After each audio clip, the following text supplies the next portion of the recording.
E o Palmeiras sondou mais uma vez a situação de Andréas Pereira. Vídeo de hoje do canal do Nicola traz mais detalhes dessa história e fala também do Corinthians, que planejava a venda de um atleta em específico, mas faltaram as propostas. Bora falar também sobre Rodriguinho, o meio atacante que vive boa fase no São Paulo, admite que pensou em deixar o clube. Protestos de torcedores do Santos sobrou até pro Neymar. Falo também sobre o Napoli de olho em zagueiro do Flamengo. Para completar, a chegada de Arthur no Grêmio foi adiada. Tudo sobre Galo, Cruzeiro, últimas de mercado, bastidores, finanças e muito mais.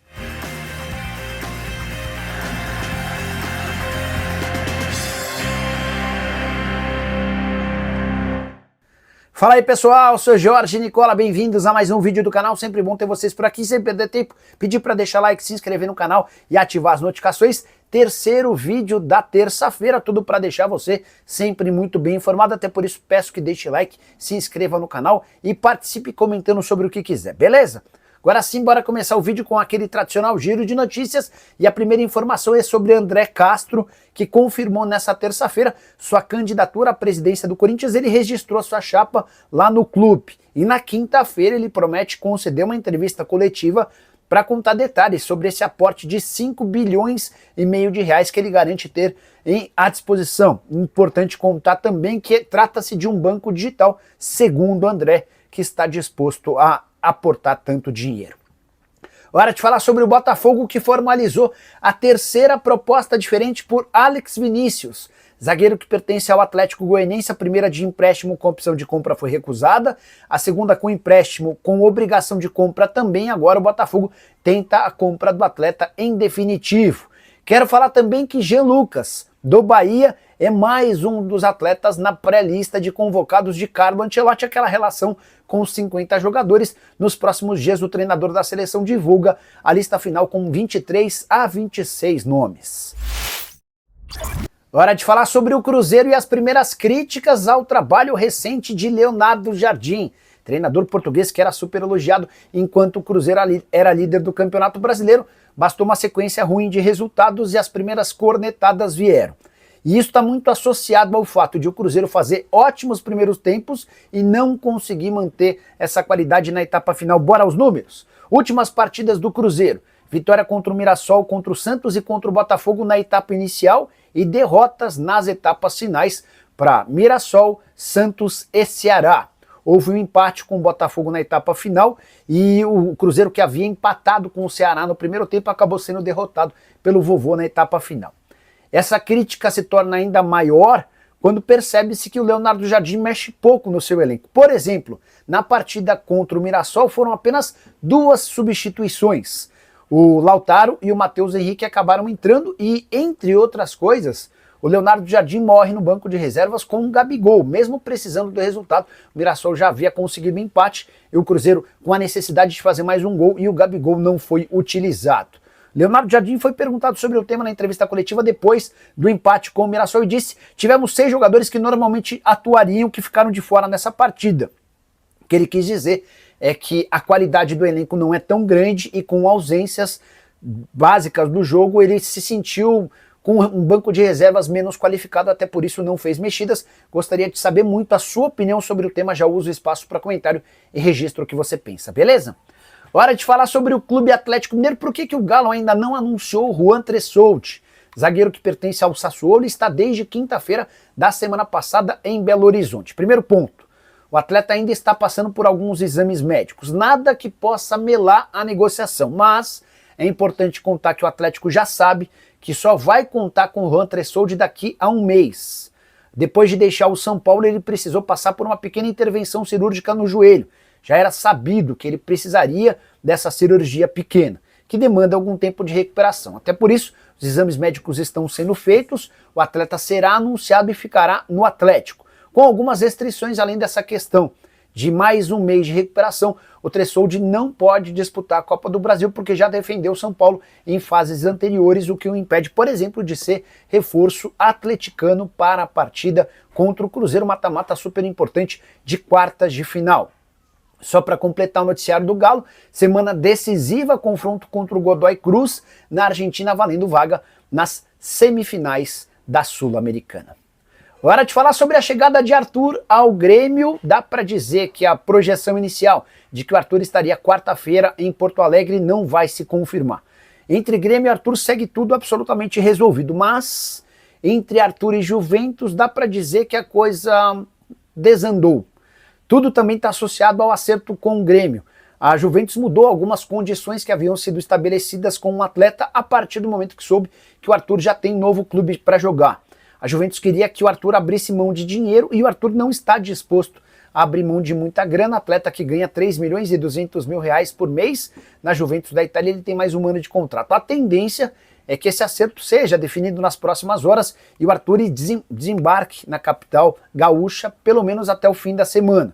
Mas essa questão ainda parece carecer de algumas atualizações. Atleta comprado por 80 milhões de euros junto ao Barcelona, que nunca conseguiu vingar com a camisa da Juve, um dos piores negócios da história da velha senhora. O Grêmio contrata o jogador absolutamente de graça, vínculo até dezembro de 2026, prorrogável por mais um ano. As luvas vão estar todas associadas à performance do atleta e o Arthur já sabe que vai ter garantido cerca de 2 milhões de reais por mês, basicamente o salário que recebia Luizito Soares enquanto atleta do Grêmio. Bora falar agora sobre o Napoli de olho em Léo Ortiz. Representantes do clube italiano estarão no Beira-Rio na noite dessa quarta-feira para assistir ao confronto entre Internacional e Flamengo, jogo de volta das quartas de final da Libertadores da América. O Napoli tem a vontade do técnico Antônio Conte em contar com o zagueiro brasileiro, que recentemente foi alvo de uma proposta do Leipzig. O time alemão ofereceu 15 milhões de euros ou 95 milhões de reais, parte dessa grana fixa, parte dessa grana em bônus. O Flamengo não quis fazer negócio, hoje tem a intenção de segurar o Léo Ortiz ou vendê-lo apenas por uma proposta estratosférica. Só para completar sobre Léo Ortiz, jogador que também já havia sido especulado na Juventus e na Roma e que faz parte da lista de pré-convocados da seleção brasileira de Carlo Ancelotti. São 4 jogadores do Flamengo: Léo Ortiz, Léo Pereira, Alexandre e Samuel Lino. A desconfiança de quem cobre o dia a dia da seleção brasileira é de que apenas Léo Ortiz não deve fazer parte da lista final de jogadores da seleção. Brasil que ainda disputa 2 partidas das eliminatórias contra Chile e Bolívia antes de começar a disputar amistosos de ouro na Copa do Mundo de 2026. A classificação da seleção já está garantida.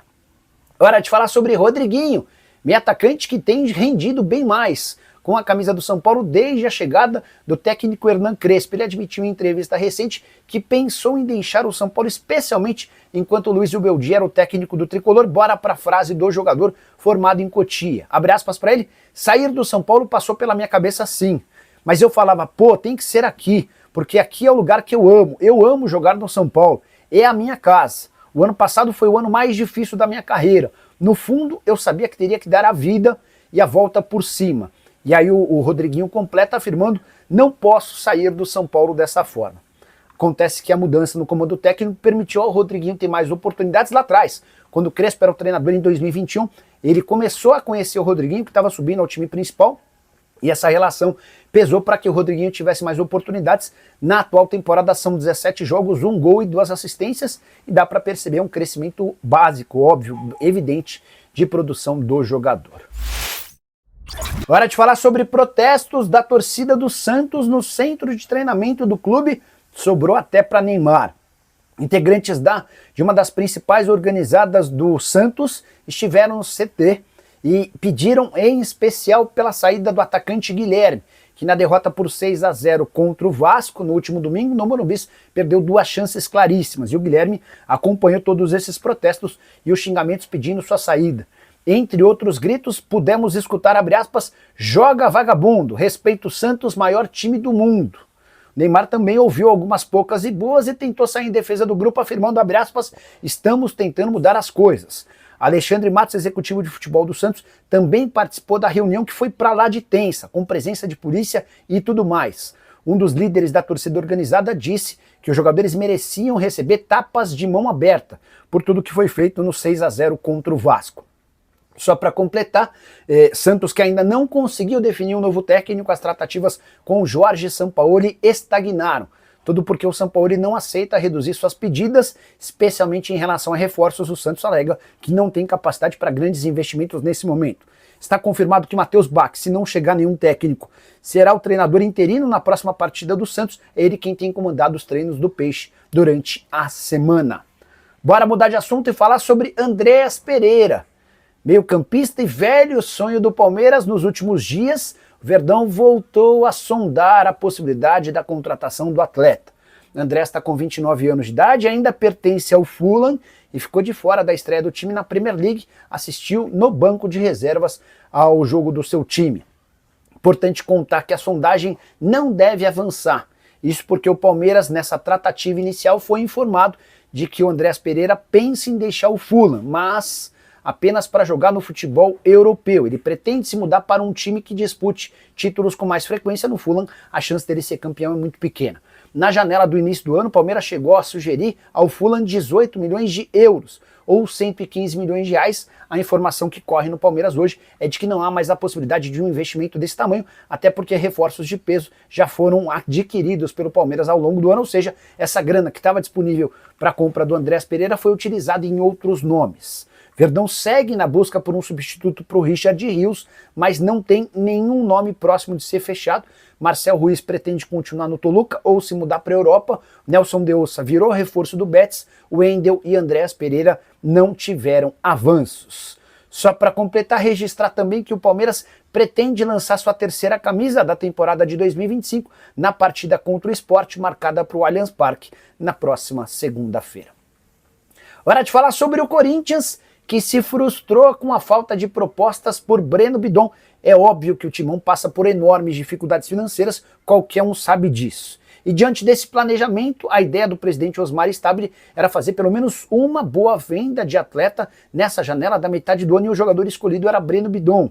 A percepção que se tinha era de que alguém com o mercado internacional que não faria tanta falta no dia a dia do time. Acontece que o Bidon não foi alvo de propostas, nem sequer de sondagens mais fortes. E o sonho corintiano de faturar 20 milhões de euros, ou mais de 120 milhões de reais, foi completamente para o espaço. Diante desse cenário e sem a perspectiva de venda de atletas em julho e agosto, o Corinthians já começa a ter de buscar outras receitas. Antecipação com patrocinadores, novos acordos de publicidade, faturamento com receitas da Neoquímica Arena, enfim, busca-se alternativas para que o Corinthians tenha como pagar suas contas. Há uma série de problemas emergenciais, o maior deles o transfer ban de 33 milhões de reais com o Santos Laguna, que impede inclusive o Corinthians de registrar novos atletas. Nessa quarta-feira também vence aquela bolada gigante de 11 milhões de reais a que tem direito o Memphis Depay. Contei para vocês num vídeo dessa terça-feira que o Corinthians já informou ao holandês que não terá capacidade de fazer essa quitação